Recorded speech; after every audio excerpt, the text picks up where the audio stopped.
और जीरो और में अब बात करते हैं जाति क्यों नहीं जाती। ये वो सवाल है जो सदियों से हिंदुस्तान को खा रहा है और हिंदुस्तान में ही पूछा जा रहा है, लेकिन इस सवाल का कोई जवाब मिलता नजर नहीं आता। मध्य प्रदेश के मंदसौर में स्कूल जाने वाले बच्चों को भी नहीं बख्शा गया। स्कूल में एक वर्ग के बच्चों के जो बैग दिए गए उनके ऊपर जाति सूचक शब्द लिख दिए गए। स्कूल जाते इन मासूम कंधों पर टंगे बस्तों पर क्या लिखा गया है, इसके मायने शायद इन छोटे छोटे बच्चों को पूरी तरह मालूम भी ना हो। मंदसौर के राजीव गांधी सरकारी विद्यालय में आरक्षित वर्ग के बच्चों को जो बस्ते बांटे गए हैं उनके ऊपर SC/ST स्कीम लिख दिया गया था। ये बस्ते उन बच्चों को दिए गए थे जो आरक्षित वर्ग से आते हैं।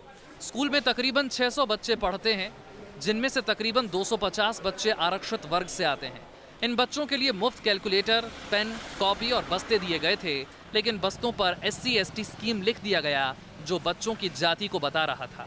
एक तरह से समान है इंडिया में, तो इस बैग को लेकर हमें शासन अलग क्यों करती है? फिर इसको मिटा देना चाहिए। अगर एकता रखना है तो इसको मिटाना पड़ेगा। उनका नजरिया जाहिर होता है कि अनुसूचित जाति जनजाति के छात्रों के साथ वो भेदभाव करते हैं। जब ये तस्वीरें सोशल मीडिया पर भी वायरल हो गईं, तो कांग्रेस ने मुद्दे को हवा देते हुए सरकार पर बच्चों के साथ भी भेदभाव करने का आरोप जड़ दिया। सरकार की साफ तौर पर SC/ST वर्ग के बच्चों को अपमानित करने की मंशा है। आरोप लगे तो सरकार का भी जवाब आया। सरकार ने आरोपों से इनकार करते हुए मामले की जांच कराने का दम भरा। बांटे गए हैं वो आपत्तिजनक नहीं है, लेकिन अनावश्यक रूप से स्कीम का नाम लिखकर बांटे हैं। ये किस योजना के अंतर्गत है? इसका मैंने उनसे प्रतिवेदन मांगा है। सियासत हर मुद्दे पर होती है, इस पर भी होगी, लेकिन यूं बच्चों के साथ जाति सूचक शब्द जोड़ना सिस्टम की संवेदनहीनता को दिखाता है। कानून कहता है कि जाति के आधार पर किसी से भेदभाव नहीं किया जाना चाहिए, लेकिन अगर सरकार ही जाति के आधार पर भेदभाव करने पर आमादा हो जाए तो भला सजा किसे दी जाए। वीडियो जर्नलिस्ट अभय के साथ नीरज श्रीवास्तव, न्यूज नेशन, भोपाल। वैसे भी जातिवाद ने इस देश को बहुत नुकसान पहुंचाया। कम से कम बच्चों को, भारत के भविष्य को तो इस जातिवादी सोच से बाहर रखा जाए। अब बात समाजवादी कुनबे की। इस कुनबे में मची कलह शांत होने का नाम ही नहीं ले रही है। शिवपाल यादव फुल फॉर्म में दिख रहे हैं, अखिलेश और रामगोपाल उनके निशाने पर है, तो दूसरी तरफ अमर सिंह भी मीडिया के सामने सफाई दे रहे हैं। लेकिन इस बीच जो खबर निकल कर आ रही है वो कहीं समाजवादी घराने में चल रहे पूरा घमासान महागठबंधन के लिए तो नहीं है। कभी चाचा भतीजे पर भारी तो कभी भतीजा चाचा पर हावी। समाजवादी पार्टी के घमासान की यही कहानी है। शिवपाल यादव ने अखिलेश कैंप के खिलाफ आर पार की लड़ाई छेड़ दी है। शिवपाल के निशाने पर रामगोपाल और अखिलेश यादव हैं। जबकि हमें बाहरी शक्तियों से लड़ना है, सांप्रदायिक शक्तियों से लड़ना है, लेकिन गड़बड़ी कौन करते हैं? अपने अंदर के लोग।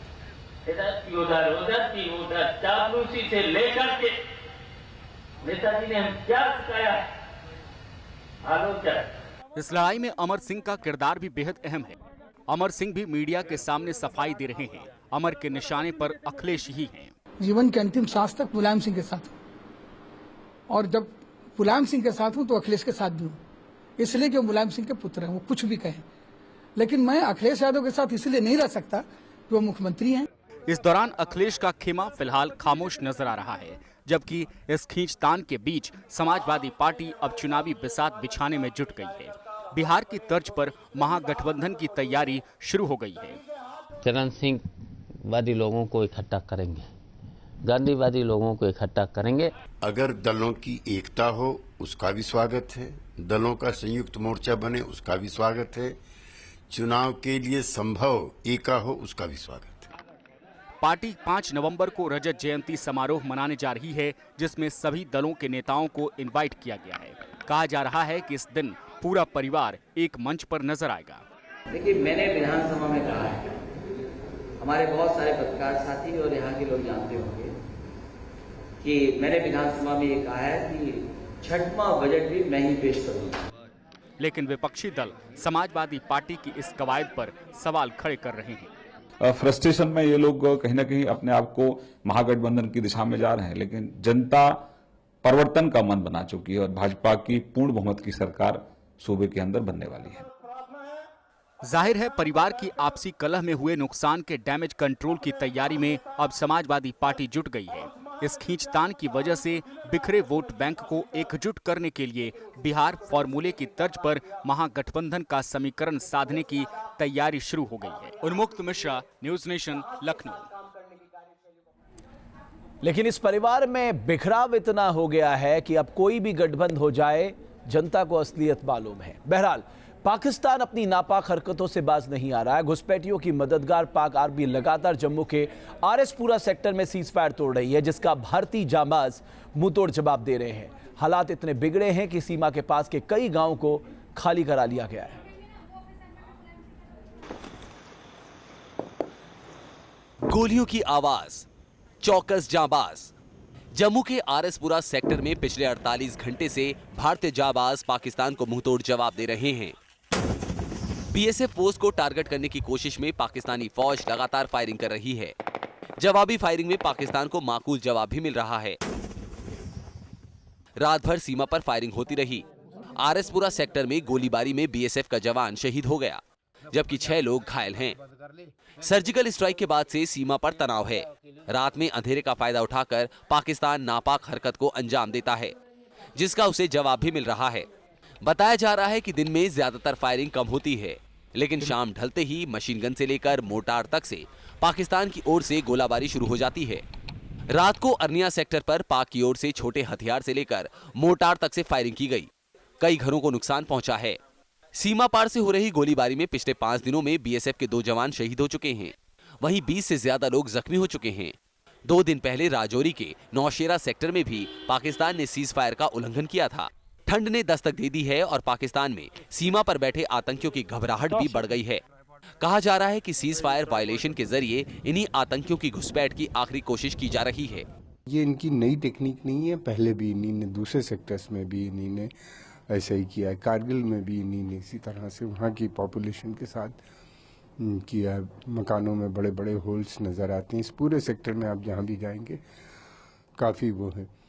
तो अपनी वो उनकी बेसिक एक तो ये रहता है कि वो एरिया खाली हो जाए ताकि उनको मूवमेंट में भारत को पता न चलने पाए या लोगों को पता चलने न पाए, और उसके रात के अंधेरे में फिर वो इन्फिल्ट्रेशन या इस तरह की बातें करते हैं। वैसे इन इलाकों में ज्यादातर लोग अपने घर छोड़कर सुरक्षित इलाकों में चले गए हैं, और जो रह गए हैं उनकी जान भी अटकी हुई है। कई जगहों में तो लोगों ने अपने घरों में बनाए गए बंकरों में शरण ले रखी है ताकि अपनी जान बचाई जा सके, क्योंकि सरहदी इलाकों में बने घर पाकिस्तानी गोलों की मार से अब सुरक्षित नहीं हैं। अब चिंता इसलिए बढ़ गई है कि पाक की ओर से अब रिहायशी इलाकों को भी निशाना बनाया जा रहा है। हालांकि बीएसएफ पाकिस्तान के हमले का मुंहतोड़ जवाब दे रही है, लेकिन पाकिस्तान अपनी हरकतों से बाज नहीं आ रहा। जम्मू से शहनवाज खान के साथ टीम न्यूज नेशन। और केंद्रीय कर्मचारियों के लिए आज अच्छी खबर आई। केंद्र सरकार ने केंद्रीय कर्मचारियों के महंगाई भत्ते में 2% का इजाफा किया है। दीपावली से पहले मोदी सरकार ने केंद्रीय कर्मचारियों और पेंशन भोगियों के लिए बड़ा ऐलान किया है। कैबिनेट ने केंद्र सरकार के कर्मचारियों के लिए 2% महंगाई भत्ते को मंजूरी दे दी है। एक इंस्टॉलमेंट डियरनेस अलाउंस की केंद्रीय सरकार के कर्मचारियों को और डियरनेस रिलीफ पेंशनर्स को 1 जुलाई 2016 से दी जाए। सरकार के इस फैसले के बाद 50 लाख केंद्रीय कर्मचारियों को इसका फायदा होगा। 58 लाख पेंशन पाने वाले लोग भी इस फैसले का फायदा उठा सकेंगे। जाहिर है सरकार के इस फैसले के बाद केंद्रीय कर्मचारियों में खुशी की लहर है। दिवाली से पहले सरकार का यह तोहफा खुशियां देने वाला है। 2% डीए बढ़ने से इसका फायदा 50 लाख केंद्रीय कर्मचारियों और करीब 58 लाख पेंशन धारकों को होगा। वीडियो जर्नलिस्ट मनोज कुमार के साथ सैयद आबिर हुसैन, न्यूज नेशन, दिल्ली। इंसानियत को झकझोर देने वाली ये खबर ओडिशा के कालाहांडी से आई, जहां दबंगों ने एक महिला की लाश का अंतिम संस्कार होने के लिए जमीन देने के बदले पैसों की मांग की। घंटों इंतजार करने के बाद पीड़ित परिवार को लाश गांव के बाहर ले जानी पड़ी। ओडिशा के कालाहांडी की ये तस्वीरें महज 2 महीने पुरानी हैं, जब अस्पताल से एम्बुलेंस नहीं मिलने पर दाना मांझी नाम का शख्स कंधे पर बीवी की लाश लेकर चला था। 12 किलोमीटर तक पैदल चलने के बाद दाना मांझी ने पत्नी अमंग देई का अंतिम संस्कार किया था। उस वक्त इन तस्वीरों ने इंसानियत को झकझोर कर रख दिया था। अब उसी कालाहांडी में एक बार फिर उसी तरह की कहानी दोहराई गई है, बस किरदार बदल गए हैं। दाना मांझी के मामले में अस्पताल प्रशासन ने एम्बुलेंस देने से इनकार कर दिया था, तो इस बार गांव के दबंगों ने अंतिम संस्कार के लिए जमीन नहीं दी। कालाहांडी के कोकसरा में सावित्री नाम की महिला की मौत हो गई। बताया जा रहा है कि गांव के दबंगों ने सावित्री के अंतिम संस्कार के लिए 3000 रुपयों की मांग की, लेकिन जब सावित्री के घर वालों ने रुपए देने से इनकार कर दिया तो दबंगों ने जमीन देने से इनकार कर दिया। घंटों तक सावित्री की लाश पड़ी रही। थक हार कर पीड़ित परिवार लाश को गांव से बाहर लेकर अंतिम संस्कार करने को मजबूर हो गया। पिछड़ी जाति की वृद्ध महिला की मौत हो गई थी। गांव के दबंग लोग अंतिम संस्कार के लिए जमीन देने के बदले 3000 रुपए मांग रहे थे। पंचायत से शिकायत करने पर भी वही फैसला सुनाया गया। वहीं प्रशासन पीड़ित परिवार को 2000 रुपए की मदद देने का झुंझुना पीट रहा है। कोकसरा ब्लॉक में जो सावित्री सबर जो उसका डेथ हुआ है उसका क्या कि संस्कार करने के लिए हमारा जिला प्रशासन से बीडीओ साहब 2000 रुपया हरिश्चंद्र सहायता योजना उसको प्रदान किए हैं। पहले अमंग देई और अब सावित्री। शर्मसार करने वाले दोनों मामले कालाहांडी जिले में हुए हैं। सवाल यह है कि आखिर कब तक ऐसी शर्मनाक तस्वीरों का सिलसिला जारी रहेगा। Team news nation. अगली खबर मुंबई से, जहां लोकल ट्रेन में कुछ लोग खतरनाक स्टंट करने से बाज नहीं आते। कई हादसों के बावजूद लोग सबक लेने को तैयार नहीं दिखते। मुंबई के तिलक नगर रेलवे स्टेशन से ऐसा ही एक वीडियो सामने आया है। मुंबई की लोकल ट्रेन मानो स्टंटबाजों के लिए तमाशा बन गई हो। हर दिन लोकल में इसी तरह के स्टंटबाजों की तस्वीरें सामने आती हैं। ये लोग खुद की जान तो संकट में डालते ही हैं, दूसरे मुसाफिरों की सांस भी अटका देते हैं। मुंबई के तिलक नगर रेलवे स्टेशन पर ऐसा ही एक हादसा सीसीटीवी में कैद हुआ है, जहां लोकल की छत पर सफर करना एक स्टंटबाज को महंगा पड़ गया। इस तस्वीर को गौर से देखिए। प्लेटफॉर्म पर ट्रेन आती हुई नजर आ रही है। खचाखच भरी ट्रेन के ऊपर भी कई लोग चढ़े हुए हैं। तभी ट्रेन के ऊपर हाई टेंशन वायर से एक शख्स टकरा जाता है और उसके बाद जोरदार धमाका होता है। आग की चिंगारी दूर तक नजर आती है। 3 लोग छत से नीचे गिरते हुए भी नजर आते हैं। धमाका इतना तेज था कि लोगों में अफरा तफरी मच गई। लोग ट्रेन से कूदकर दूसरी तरफ भागने लगे। कोई पटरी पर गिरा तो कोई किसी तरह जान बचाकर भागा। हादसे की ये तस्वीरें जिसने भी देखी वो चौंक गया। मुंबई पुलिस लोकल पर स्टंट करने वालों पर लगाम लगाने में कामयाब नजर नहीं आ रही। हर दिन इसी तरह की तस्वीरें सामने आती हैं। इस बार तो हादसे के बाद भगदड़ जैसा आलम था। गनीमत ये थी कि जिस ओर ट्रेन के मुसाफिर भागे उस तरफ से कोई दूसरी ट्रेन नहीं आ रही थी, वरना किसी की लापरवाही कई लोगों के लिए जानलेवा भी बन सकती थी। Pankaj Shrivastava, news nation, Mumbai. यहाँ रुकेंगे कुछ पलों के लिए, लेकिन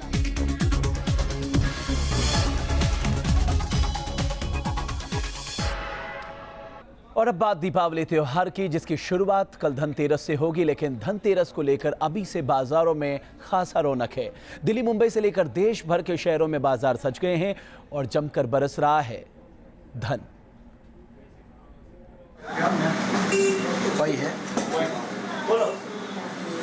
कहीं गहनों की चमक है तो कहीं बर्तनों की बहार है, कहीं रंग बिरंगे दिए हैं तो कहीं मां लक्ष्मी की मूर्तियों से सजे हैं बाजार। ये तैयारी धनतेरस की है, जिसे लेकर देश भर के बाजार गुलजार हैं। दिल्ली से लेकर मुंबई और भोपाल से लेकर लखनऊ तक हर जगह बाजारों में रौनक देखते ही बनती है। धनतेरस के लिए दुकानदारों ने खास स्टॉक जुटा लिया है और अब उसे सजाने की तैयारी चल रही है, तो खरीदार भी तैयार हैं। धनतेरस पर कोई बर्तन खरीद रहा है तो कोई गहने। बर्तनों में तो जनी ऐसे थाली है पूजा के लिए, क्योंकि ये बर्तन जरूरी एक तरह से होता है धनतेरस में, जिससे हम भगवान की पूजा में काम करते हैं। हम 60-70 हज़ार का मोबाइल ले, उससे अच्छा हम सोचते हैं कि ज्वेलरी में इन्वेस्ट करें, जैसे कि हमारा इन्वेस्टमेंट भी हो और हमारे पास चीज़ें भी हो पहनने के लिए अलग अलग। धनतेरस पर खरीदारी को बेहद शुभ माना जाता है। मान्यता है कि इस दिन खरीदारी करने से घर में मां लक्ष्मी का वास होता है। कहा तो ये भी जाता है कि धनतेरस अपने धन को 13 गुना बनाने का दिन है। इसीलिए लोग कहीं बर्तन खरीद रहे हैं, कहीं ज्वेलरी, तो कहीं दिए और पूजा के दूसरे सामान। महंगाई से बचने के लिए कई जगह तो लोग धनतेरस से एक दिन पहले ही खरीदारी कर रहे हैं। इस वक्त हम अहमदाबाद की एक ज्वेलरी शॉप में आप देख सकते हैं कि लोग धनतेरस से पहले ही यहाँ पर सोना खरीदने के लिए पहुँचे हैं, क्योंकि दिवाली भी है और ये साल में एक बार ऐसा त्यौहार आता है जहाँ पर लोग खुशियाँ मनाते हैं और सोना खरीदना इस मौके पर काफ़ी शुभ माना जाता है, जिसके चलते काफ़ी रौनक दिख रही है सराफा बाजार में। धनतेरस से पहले ही बाजारों में जिस तरह से रौनक है और हर शहर में जिस तरह लोगों की चहल पहल है, उससे साफ है कि इस बार धनतेरस का त्यौहार भी खास होगा और उसमें धन भी खूब बरसेगा।